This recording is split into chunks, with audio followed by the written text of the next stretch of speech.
Richard Nixon's reelection was a study in foregone conclusions. But, of course, it turned out to be part of a larger operation where Richard Nixon engineered the Democratic nomination process in order that he could run against George McGovern, which he knew he was going to be able to beat. Another story in there was the Democrats had actually acquired proof that some of Richard Nixon's people had been in Dealey Plaza, Dallas, Texas, November 22nd, 1963. And they were trying to blackmail him using it, and that was the reason for that otherwise pointless break-in. So these sorts of things have been going on all along. The only difference is today, a better informed American people know this is what goes on.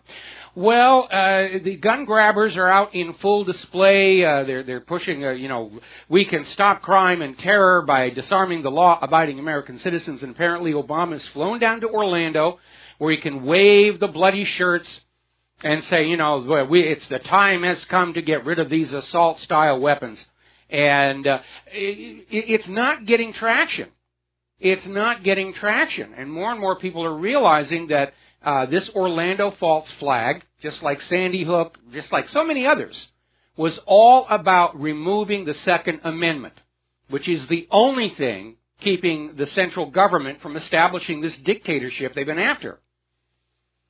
Now, Obama has already signed a whole bunch of executive orders, which aren't actually legally binding, that they're getting ready to spring, and he's getting ready to make a speech to sell this whole idea, and he's going to be out there saying, how many more people are we going to have to kill? How many more people will have to die before you will give up your guns? I once saw a movie about this wonderful land where the people didn't have guns and only the government had guns. It was called Schindler's List. Now, the timing of Orlando is becoming a little too cute, a little too convenient. There are two major Second Amendment cases headed to the Supreme Court, which, as you know, most recently was robbed of its most pro-Constitution, pro-Bill of Rights justice, Scalia. And the cases before the Supreme Court are an outright ban on all semi-automatic weapons and the issue of who should be allowed to have guns. Now, right now, the latest assault on the Second Amendment is coming from this idea that people who are on the no-fly list, the terror watch list, or any of these things can be prohibited from buying firearms. And Donald Trump is on board with that. Now, this is a very complex issue. I am sure most Americans would agree that there are certain individuals who should be prohibited from owning guns. Known criminals, people on prescription antidepressants, politicians, and so forth. And if the federal watch lists were 100% accurate, this might be a workable idea. The problem is the watch lists are hideously inaccurate. Even the government admits the majority of people who have been placed on the no-fly list do not actually represent a threat, but have been put on the list because of somebody's gut feeling. And there is no formal process to get off that list. Once somebody puts you on it, you are stuck, even though you are innocent of any crime. Now, the same thing is going on regarding this issue that I guess got voted through Congress yesterday of denying Second Amendment rights to anybody deemed to be mentally ill. The problem with that is that in their rush to sell more pills and more therapy, the psychiatric industry has declared almost all normal human behavior to be a mental illness of some kind.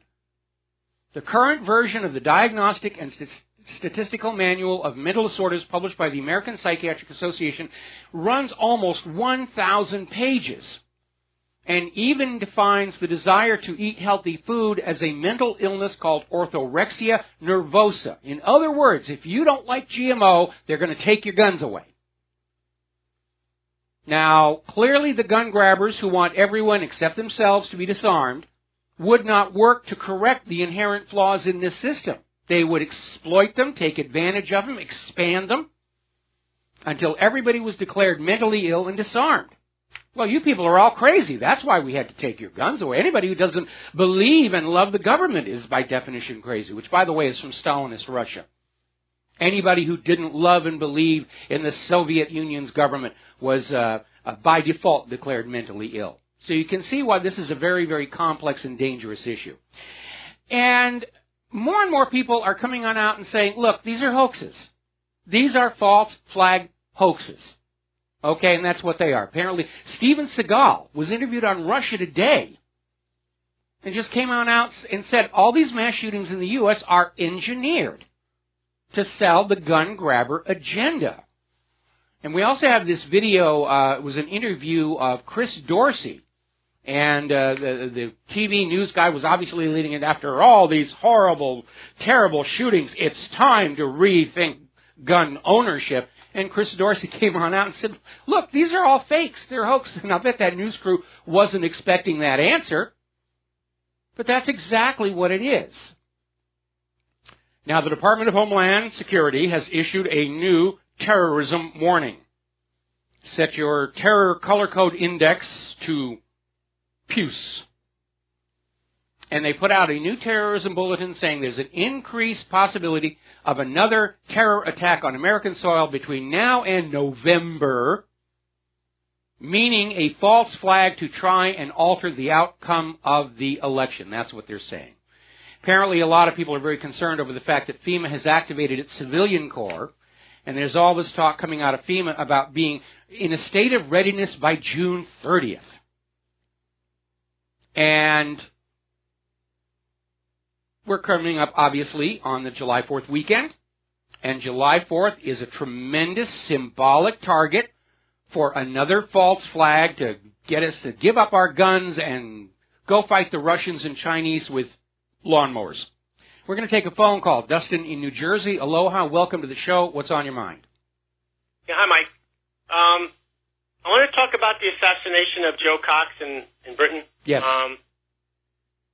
If anybody can't figure out this was about Brexit to make the pro-Britain people to look like extremists, this is so obvious. Oh, they're already out there spinning it. The Remain movement has a martyr, and they're just pounding this for all it's worth. Early reports said her attacker was screaming "Britain first, Britain first, Britain first." That's now been withdrawn. It didn't happen. They just made it up because they're trying to, exploit the situation. And by the way, did you get where, Britain's got these incredible gun laws. Nobody's allowed to have a gun. If you're a sports shooter, you have to leave your gun locked up at the shooting club. And Joe Cox was shot with what is described as a homemade gun. And only yesterday I was saying, the fact that it is very easy to manufacture a gun in your basement or garage is why disarming law-abiding citizens will not, in fact, stop crime. Crime will go up. It always does when there's a gun ban. Yeah, Mike, there is definitely, you can see a worldwide movement going on to not only with the economy, but to take people's guns away and to enslave them, because it's just a collaboration. You can feel it and you can see it. And with Homeland Security saying it's their job now with trying to do something with guns, right there, that tells you, it's like a fascist movement going on. It's scary, Mike. Absolutely. Gun control is not about the guns. It's about control. It's about controlling the people. It's about taking away our right to refuse bad government. Every dictatorship in history bans the arming of the people, even before firearms. When the Japanese conquered Okinawa, they banned knives and swords and the rest of it, and the Okinawans learned to fight using farm tools, which is where things like the nunchucks and the bow and everything come from. They're actually gardening tools if you look very, very closely. So I said this before. I want people to think about this. This is about globalism versus nationalism, individualism versus collectivism. And people better decide what side you're on, because there is forces at work right now. And like I said, you can feel it. You can see it. Yeah, it's very. They've put pedal to the metal. They're trying to rush their agenda through because more and more of the population understands that's what's really behind all of this stuff that's going on. The breaks in the way of the New World Order are Russia and China, and that's why they're trying to start a war with them.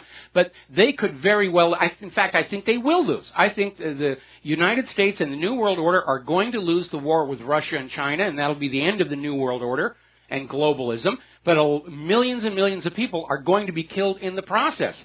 And those who dream of a single global government and a single global private central bank go to bed at night dreaming of sitting on the imperial throne of planet Earth. And they don't care how many millions of people have to be killed and crippled to get what they want. And this woman, Jo Cox, wasn't she against the Brexit? I'm not sure. Yeah, she is. Yeah, she was in the Remain campaign. Like that's where they're at. They will eat their own at this point on. Always. Thanks, Mike. All right. Yeah, I mean, having a sacrificial lamb. Again, this stuff happens. And, they're trying to exploit it to build sympathy for the Remain vote. And I think most people are going to see right through it. They've already had to retract this claim that the attacker was screaming Britain first. Too many witnesses saw and heard what was going on. And apparently the guy who carried out this murder has a history of mental problems, and he's on prescription psychiatric medication. Perfect patsy. All right, getting on back to what happened in Orlando, hardly anybody who's not on a corporate media or government paycheck isn't buying the official story. This is out of fellowshipoftheminds.com. Orlando's gay club shooting, the pieces that don't fit. And they're bringing up this idea that the star witness, I mean, most of the people that were supposedly there were never allowed to the media. The media focused on just a couple of selected witnesses, one of whom, Louis Burbano, is a professional actor, which he doesn't mention during his interview. I mean, here's free publicity. Hi, I'm Louis Burbano, I'm an actor, and, this is what I saw, and he doesn't mention it. Missed up a huge opportunity to boost his career. Now, IMDb lists 5 acting credits for Burbano. The last one in a role as a club patron in a 2015 video called Spirit of Orlando Shooting Up. I mean, this is just getting weird out there. And here's where it gets more interesting. Omar Mateen has a page at the Internet Movie Database. He's got 2 credits. These are all show business people out there. I think Omar was taken along on something that he thought was going to be completely different. I think he was set up as a patsy. They took him and they shot him dead probably right at the very beginning. And the official story right now is that Mateen was out there shooting people at the same time he was calling 911 and posting to Facebook. Now, unless he had 8 arms, that's really stretching it. Because wouldn't the club patrons have been jumping him when he was fiddling with his cell phone? Now, over at Alternet, they filed a Freedom of Information Act request with the Orlando Police Department wanting a copy of the audio of this 911 call. And the police are just refusing. All we're getting in the corporate media are reports by people who claim they got phone calls from the shooter. That's it. And it's almost reminding us of what happened all the way back in 1963 when Dan Rather was shown the Zapruder film, and then he reported to America that the third shot rocketed Kennedy's head forward. And then the Zapruder film went away until Jim Garrison's lawsuit dragged it out and made it public, at which point it was obvious Dan Rather had lied to us. And following that lie, he went from small market newscaster to network stardom. But when you've got somebody out there saying, we can't show the original, just trust this person to tell you what's in it, that's a red warning flag.